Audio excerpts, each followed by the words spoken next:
دوستان عزیزم، درود و مهر. امیدوارم هر کجای این دنیا هستین حال دلتون عالی باشه.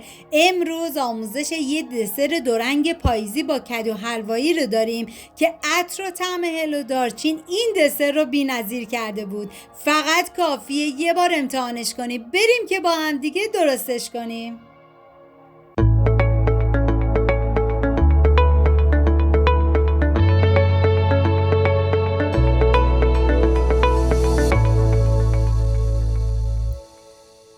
مواد لازم: کدو حلوایی، ژلاتین، آب سرد، خامه، گردو، شکر، پودر دارچین و پودر هل هستش.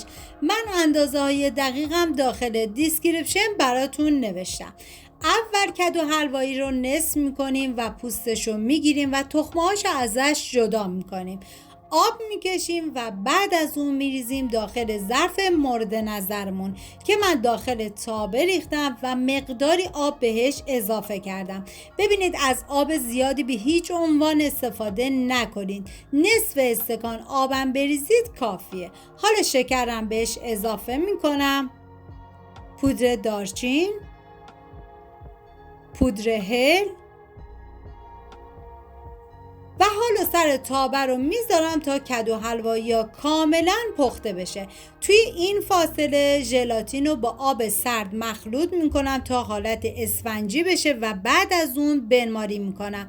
ببینید اگر عزیزانی هستن که ژلاتین رو دوست ندارن میتونن یک بسته ژله آلوورا رو با 1.5 لیوان آب جوش حل کنن و بنماری کنن و بعد از اون به پوره کدو حلوایی اضافه بکنن. و حالا اینجا دیگه کدو حلوایی من کاملا پخته و آماده شد و من با استفاده از بلندر کاملا لش میکنم. حالا شما به هر وسیله دیگه که راحت بودین این کار رو انجام بدید و بهتون توصیه میکنم که حتما این دسر کدو حلوایی رو درست کنید. حتی عزیزانی که کدو حلوایی رو دوست ندارن مطمئنم با یک بار درست کردن و خوردن این دسر عاشق طعم کدو حلوایی میشن. حالا من اینجا هم زدم و بعد از اون گردوی خورد شده رو بهش اضافه میکنم و دوباره هم میزنم. واقعا عطر و طعم عجیب و بی‌نظیری داشت. جای تک تک شما دوستان عزیز خالیه.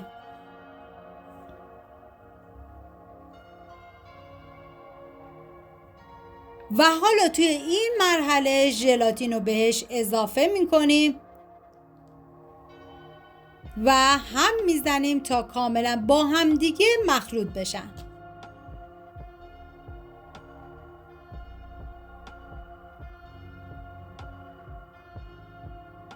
و بعد از اون ما داخل ظرف مورد نظرمون که میخوام این دسرمون رو بریزیم چربش میکنیم و اول از موادمون میریزیم داخلش. ببینید این دسر چون دورنگه مواد ما به 2 قسمت تقسیم میشه. قسمت اول که همین پوره کدو حلوایی که آماده کردیم و میریزیم داخل ظرف و میذاریم بعد از اون داخل یخچال تا حالت نیم بند بشه. حالا من اینجا چند ضربه میزنم که حبابی نباشه و میذارم داخل یخچال.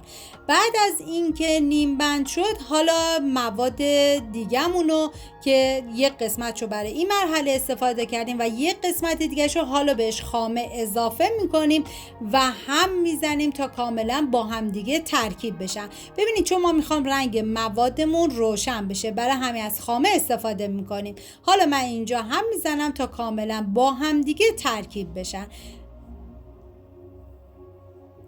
و بعد از اون این مواد رو میریزیم روی مواد دیگه‌مون که کاملا نیم بند شده و بعد از این که این مواد رو ریختید میذارید داخل یخچال به مدت 3 تا 4 ساعت. بعد از اون دیگه کاملا آماده است.